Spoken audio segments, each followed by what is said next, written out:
What's eating you? Hello, hello, hello.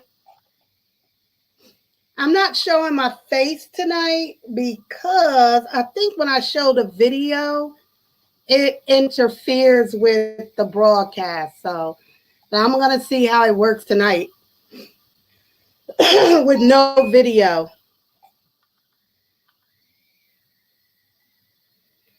Yeah, tonight I'm not going to show my I'm not going to open my camera. So I'm in disguise tonight. I may open my camera up a little later. I'll see. I may open it a little later. Let me see. I just want to see if it's better if I don't have my video up.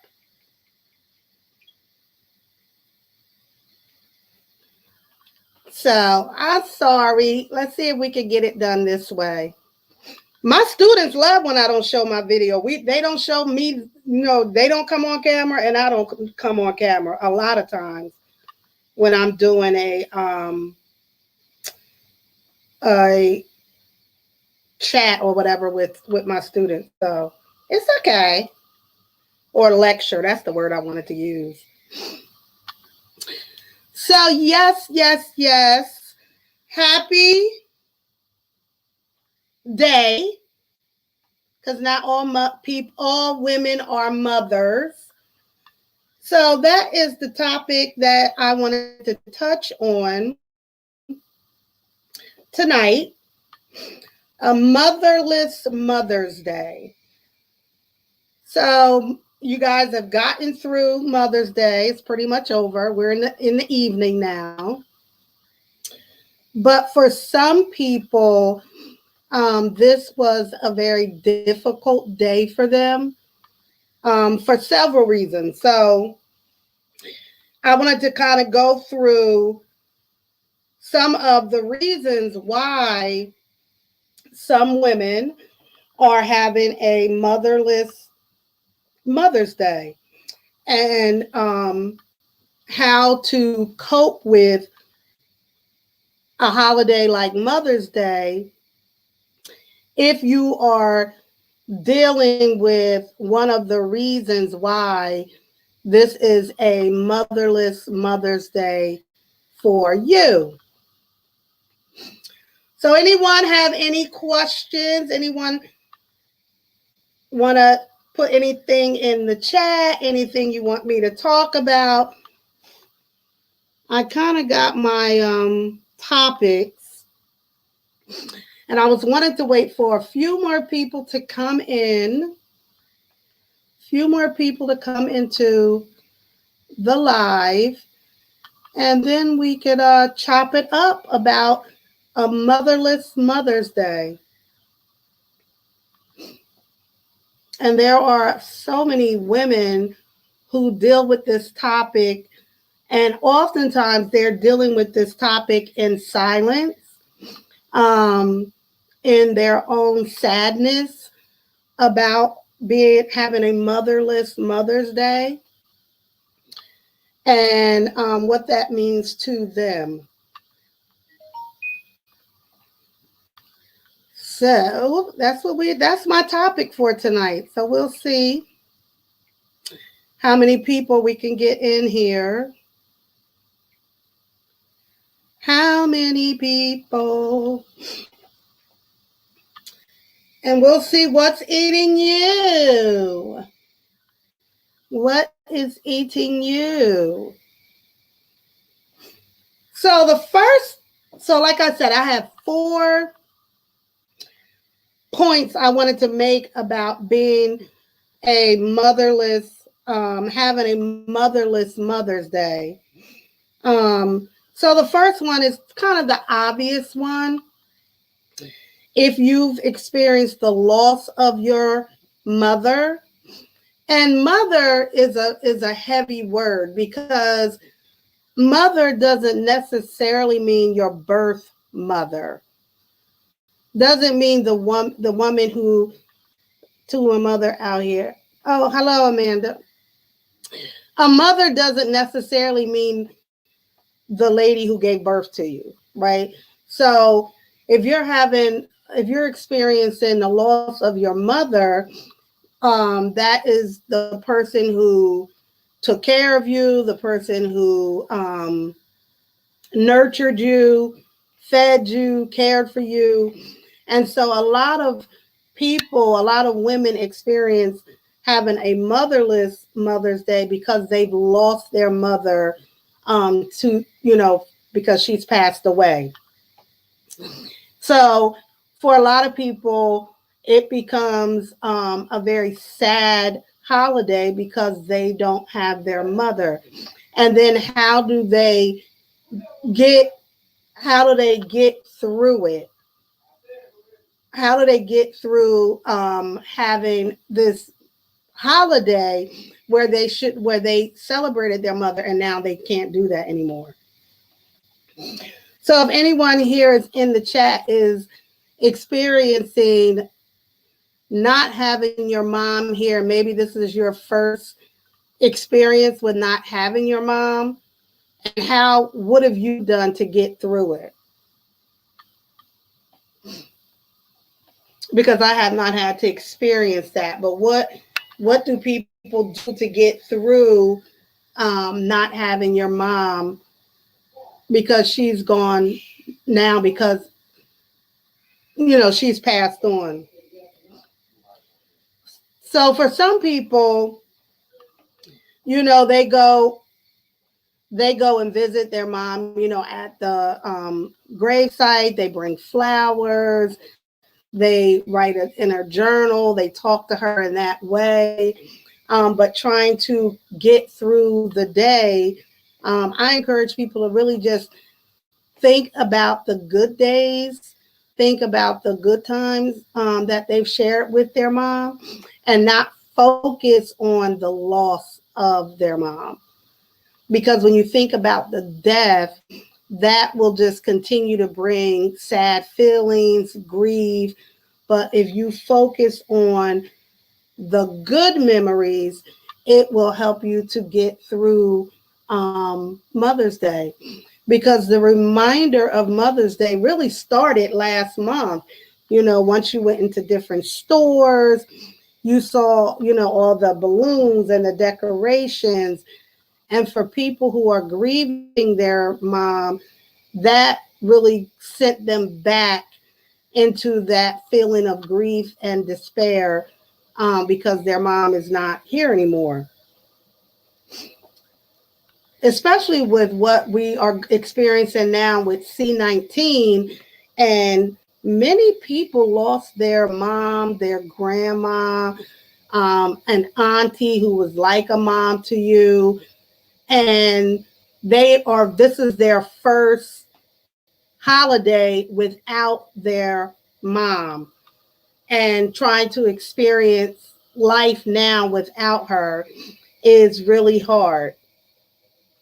So let me try. I'm gonna bring my camera up and see if I'm going to be talking at the same time with my camera. So we'll see how it will work out. So that was the first kind of point I wanted to talk about, was the loss of a mother and how people are experiencing Mother's Day maybe for the first time without your mom being present. And then I wanted to, now see, I know like my internet is not, it's going between being strong and not strong.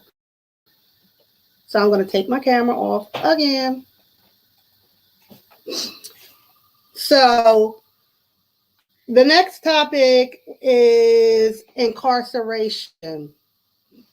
So there are many, many women who are incarcerated, who are still attempting to parent their children, although they're incarcerated. And if you know a child of an incarcerated parent, you know how sad and hurt and lonely those kids feel when their mom is incarcerated. And especially if they don't have anyone, if the child does not have anyone who is willing to bring them to the prison to visit their mom. And so now they have become, a motherless child, really, because they don't have that day to day contact with their mother. So, all those women who are in prison now, I'm sure today was like a day in the prison where it was a sense of sadness. And for some people, of course, sadness turns into anger and aggression because they are feeling the emptiness of not having their children with them on Mother's Day and being a mom, but not having the contact with their children. And then there is the separation from your children. So some people experience having a motherless Mother's Day because they don't have contact with their children. For whatever reason, their children have been removed from their custody, and now they don't have custody of their children. So, sometimes people will say, well, that's your fault. But even if it is the mother's fault that she has lost custody of her children, it doesn't take away from the loss for the children. I've worked with some mothers who are horrible mothers. They should not have custody of a cat, but their children love them. And so they should have some opportunity, if it's safe, to have some sort of relationship with their children because it leaves the children empty. That's who will lose in any situation like this is the children. And having a motherless Mother's Day for a child is probably one of the worst things that can happen to any child. And then the last topic that I wanted to talk about regarding Motherless Mother's Day is for women who are dealing with any type of infertility issues. And that can be very difficult for women, especially if your family and your friends and everyone around you are expecting you to be pregnant and have a baby, and you are having difficulty with infertility. That is a really difficult subject to for a woman to have to deal with. And the only advice, or I would say in that situation, is to really just tell people, that's a private matter and that's something that you don't really want to talk about. Because I think for women, once you reach a certain age, people are going to ask you, where's the baby? When you having a baby? And if you're having infertility issues, excuse me, it's not anyone's business that you have to go into detail about what those infertility issues are. So you can just simply say, that's just something I don't want to talk about, and that's it. And I think that will give them the answer. Like, don't keep asking me, oh, when you gonna have a baby? When you gonna have a baby? Because you're dealing with your own emotional loss when you're experiencing infertility issues. And so if you have to explain that to every stranger and people that it's only going to make it worse in trying to cope with the feelings that you have because you are dealing with infertility. And for a lot of women who are experiencing infertility and they're going through IVF and any of those techniques or whatever to try to get pregnant, those that's very emotional and a very private conversation that, you know, is between you, your mate, and your doctor. And women shouldn't feel like they have to explain all of that to anybody who's asking them why they don't have children. I know even women who make a decision not to have children, and so they're very aware that they're going to have, you know, this Motherless Mother's Day, because they chose not to have children. And some people like really be like, hey, it's no way, you know, you chose not to have children. But yes, some women choose not to have children. They they choose not to have children, and that is their right. And so I think all of us can be, you know, more have, you know, think about before you say to like a 40-year-old woman or whatever, you know, I can't believe you don't have children. Some women actually don't want children. Um, and, you know, for whatever their reasons are. But a lot of women who have like to, you know, go through this whole sense of having a Motherless Mother's Day and the sadness that comes with that, I think we have to recognize that not every woman is going to be a mother in that sense, through birth.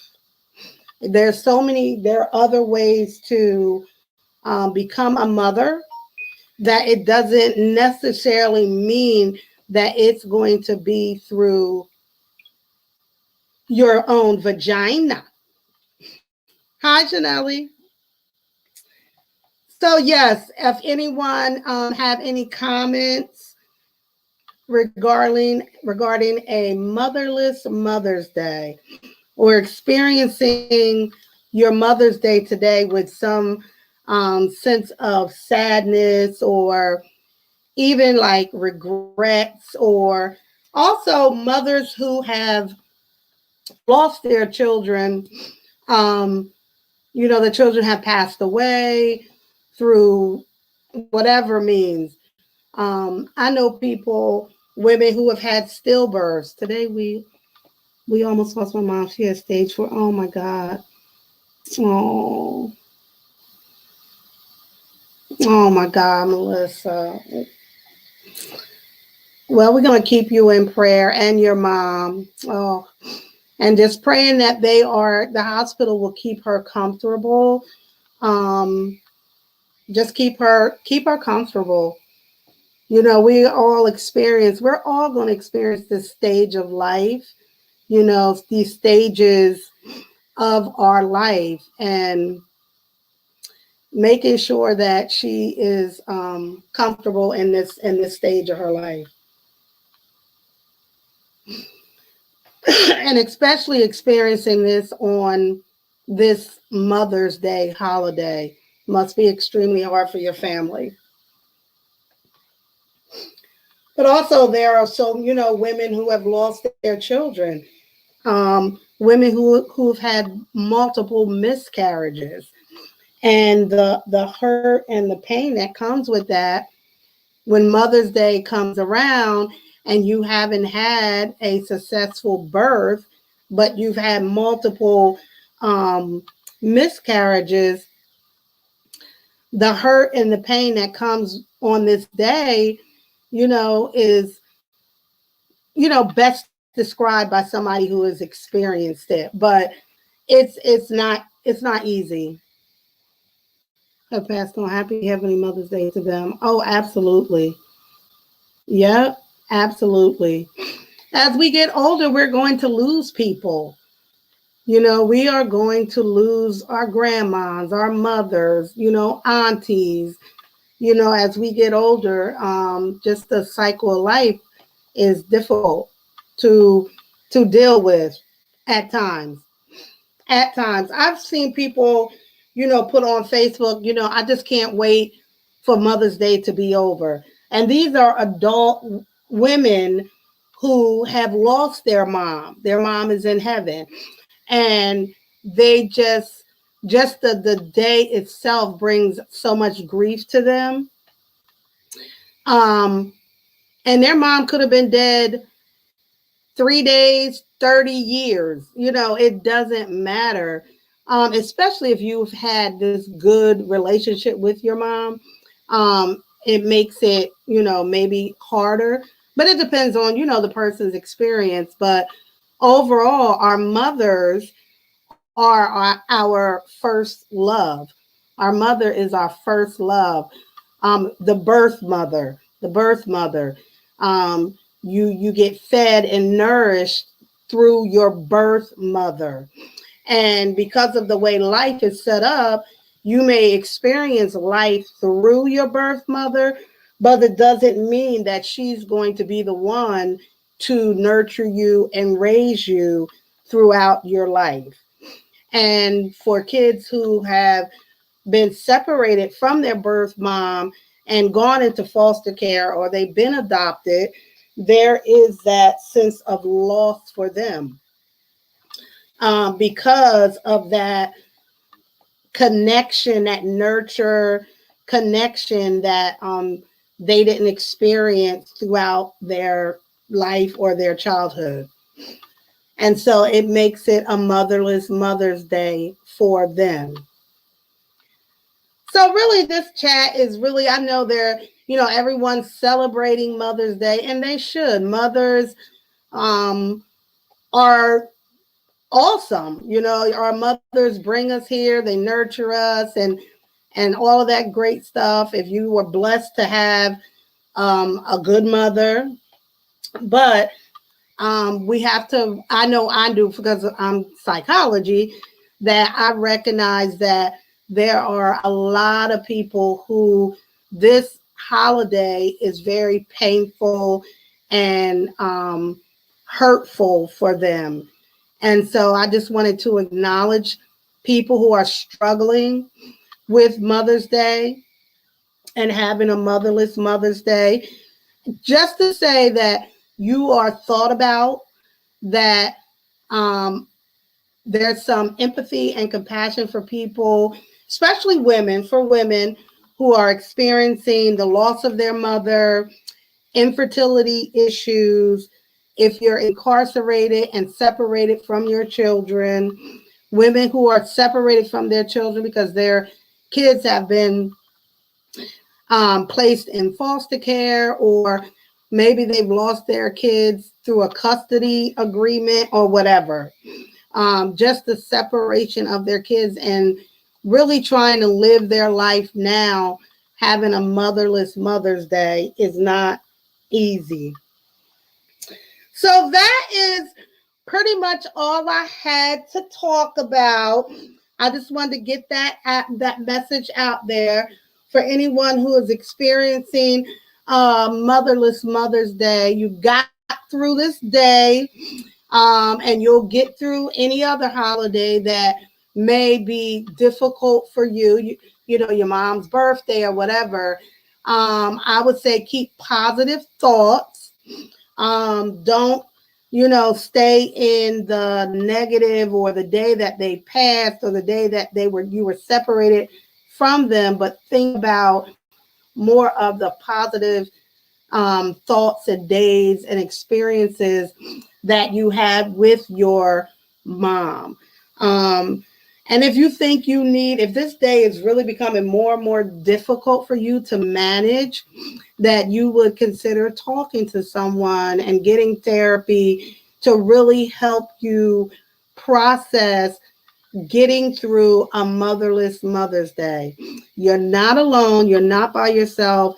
There are so many women who are experiencing this, and that they get through it the same way anyone else would, and you can and you will. So that's really all I had for this topic. I hope everyone who is experienced, remember the good times. Absolutely. Remember the good times. Remember all the fun. Remember the lessons. That's so important. So you got remembering the lessons that these great women left for you. I think that is an important piece. Whatever those lessons are, whatever they left for you, um, even for some people, they like to wear like their mom's shirt or a necklace or whatever, something that they want to hold near and dear to them that helps them to remember their mom, but definitely remembering all the good times and focusing on that. So that's it. That is all. Thank you guys for coming in. I appreciate you listening. And I will see you in my next live, where we will do more psychology. Wait, no, what's the saying? Oh, drama, tea, and psychology. Hopefully I'm gonna probably go live again one day next week, this upcoming week. So thank you guys. Thank you, thank you, thank you. Did anyone have any questions before I go out? Any questions? Any comments? Thank you. Thank you, thank you, thank you. I did have. Thank you, Chanelli. Thank you so much.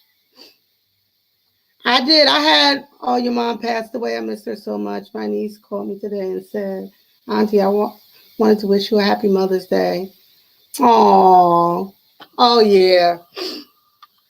That's really nice, Crazy Cat Lady. That's nice. I am very close to my nieces and nephews. I purposely, when my sisters, had children, I didn't have children yet. And I wanted to be, like that aunt that they could count on and call and just be there for them. And I think that auntie plays such an important role in the life of her nieces and nephews, right? Hi, Caroline. Yes, because you don't know, Crazy Cat Lady, you don't know how much you mean to them, how much you mean to them. And now I have great nieces, and I'm about to have a great nephew. He's going to be born in the next couple of weeks. And I'm already spoiling him and my great nieces. Like, I was close. I had aunties like that I was close to. So I know how that is to have, like you want to have that relationship with your nieces and nephews. And just for other people too, anybody who is experienced even the loss of your grandma, if your grandma was part of raising you and an important piece in your life, that's a huge loss too. That is a big time loss.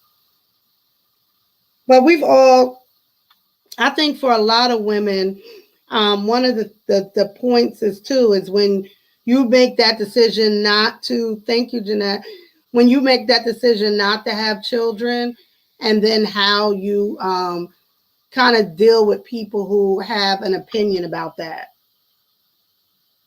They have an opinion about, being a mother, having this motherless Mother's Day. And stepmoms, shout out to stepmoms. When you meet a guy and he already has children and now you're trying to navigate that relationship, and how do you do that? Anyone in here a stepmom? And do we even like that term anymore? I like bonus mom, or, something like that. I don't know. Stepmom. My mother passed away in 2014. After she passed away, the family was in turmoil. Oh, yes. My mother has laid out, my mother has talked. I only have two sisters, but my mother has been very clear about what she would like to see happen when she passes away. And it's legal. Like, she's not even going to give us a chance to mess it up. It's legal. So no. Mm-mm. She is not going to, have us acting crazy and going through all kinds of stuff when we don't need to do that. So I would say the best way is when you have over 30 nieces, how do you maintain a relationship with all of them? Now that's hard. That's hard. I don't have that many, but I could imagine that is probably not easy to do. But I think you kind of pick your favorites. I think you got to pick a favorite. You got to pick. You got to pick like 5 favorites, Chanelli. 5 that live near you that you could kind of build a relationship with. Because out of the 5, if 3 start acting up, at least you still got 2 of them left over. But pick 5 good ones. 5 good ones out of that crowd. That's a lot. That is a lot. But we see that all the time. Once grandma passes, big mama gone, the family goes crazy. They really, I've seen families fight over mama's toaster, mama's vacuum cleaner, mama's whatever, Bible. Like, oh God, the best way to deal with that is to have everything written down. Have it all written down. And even with that, because people are dealing with grief and everyone deals with grief differently. Some people just act very ridiculous and angry. Yeah, I can understand that, Chanelli. But you know what, too? I think, they probably, have to reach out to you, too. Like, I would say the ones who reach out the most are the ones who really want to have a relationship. Caroline, I've seen it all, too. I've seen, even at the funeral, people act up.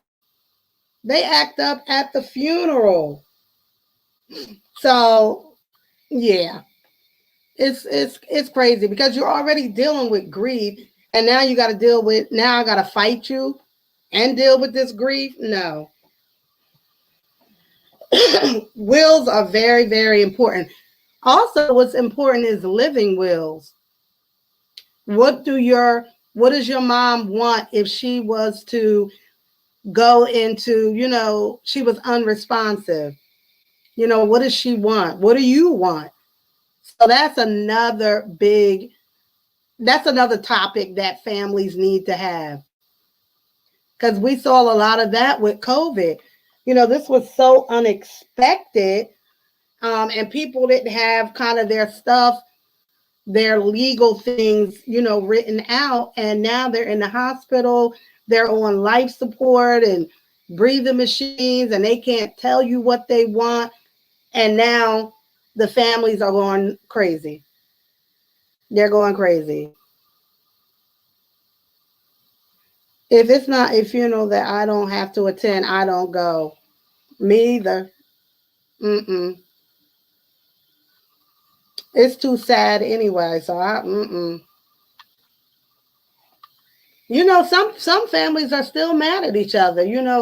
Sisters are not speaking, and sister and brothers don't speak because the mom is gone, and she was pretty much the reason that the families even dealt with each other. The siblings, her children, even dealt with each other. So, it's difficult.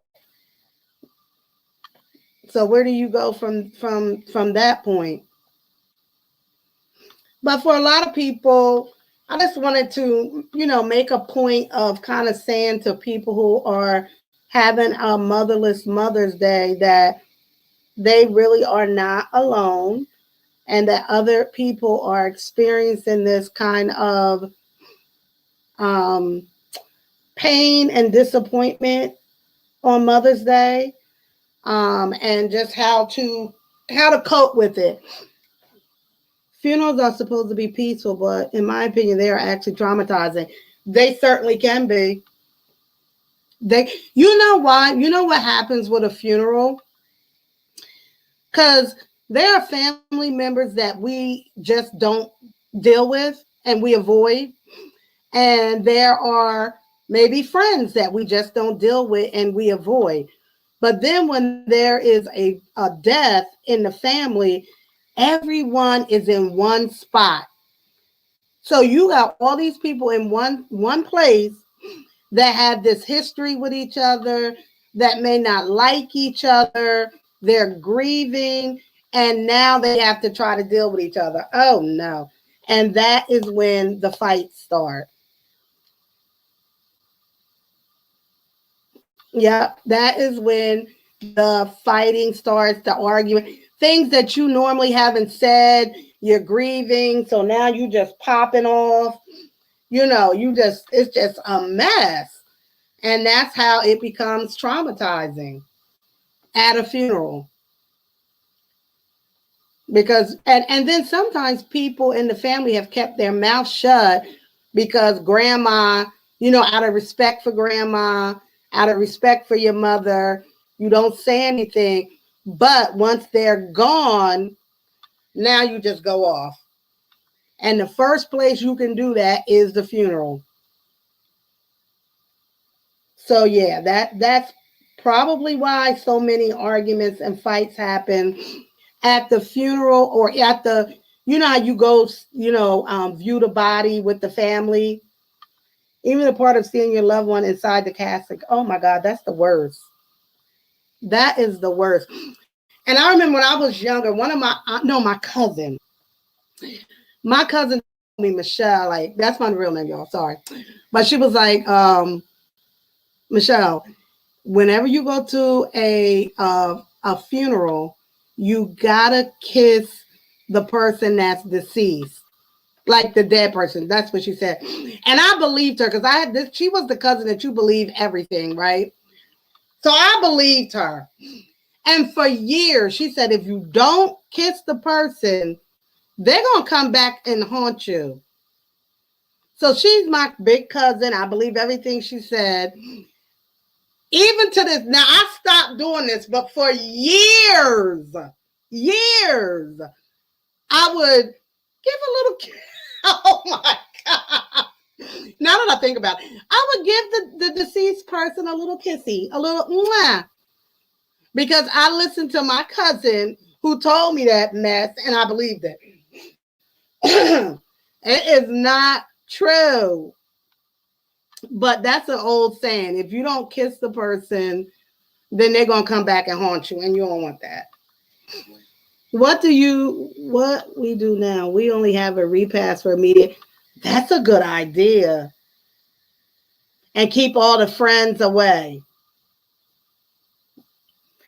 Some families not even. I mean, I know because of COVID, some families aren't doing the a repast, but the repast can be the jump off too. If families fight or whatever in the repast,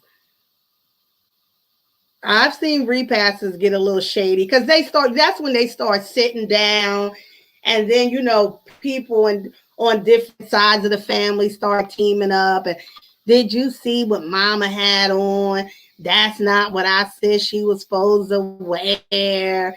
And now they over there fighting about that. Mm-mm. But yeah, seeing them in the casket is very traumatizing, especially for a kid. Especially for a kid.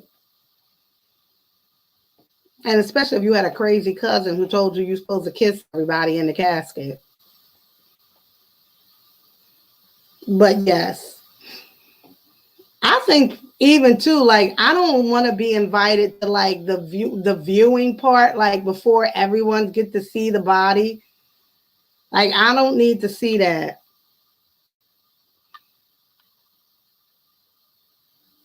Right. They do.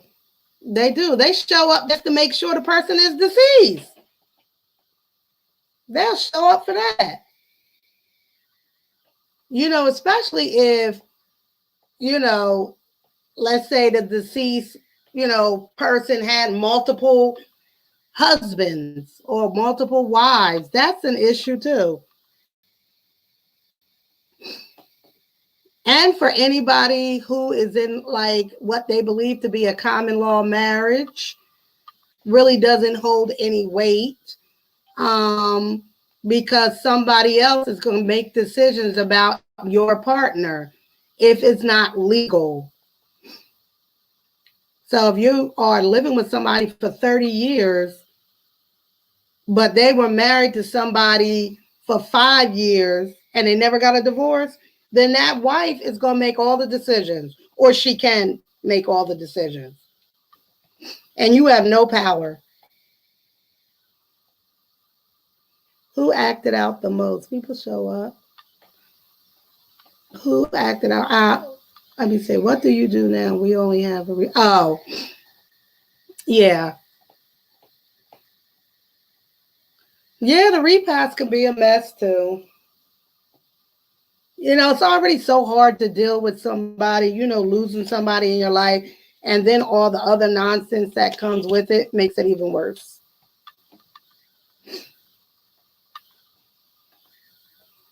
Then you feel guilt as a kind of not kissing the elder. I know.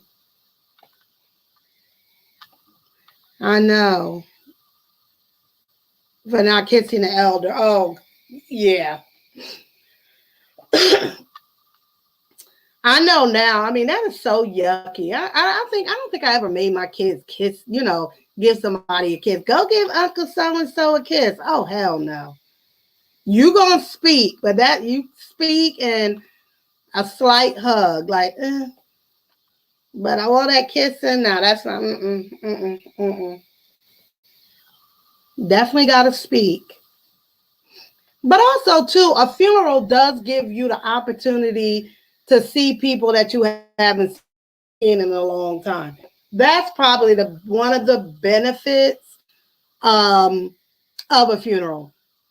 You get to see your family, your southern family. They come up north, or if you up north, you go down south, and you get to experience your family again. So, yeah, that's not bad. Oh no! Oh wow! When my cousin passed, his wife did not include, yeah, his own mother. Wow. Wow. Yup. And his mother would have no power. No, no. The mother would have no power, more power than the wife. That is crazy. Wow. That is, oh wow. That's so hurtful. That is so hurtful. I even feel, a lot of, I've seen women, have been in relationship with men for a long time, and he dies and they end up with nothing. Nothing.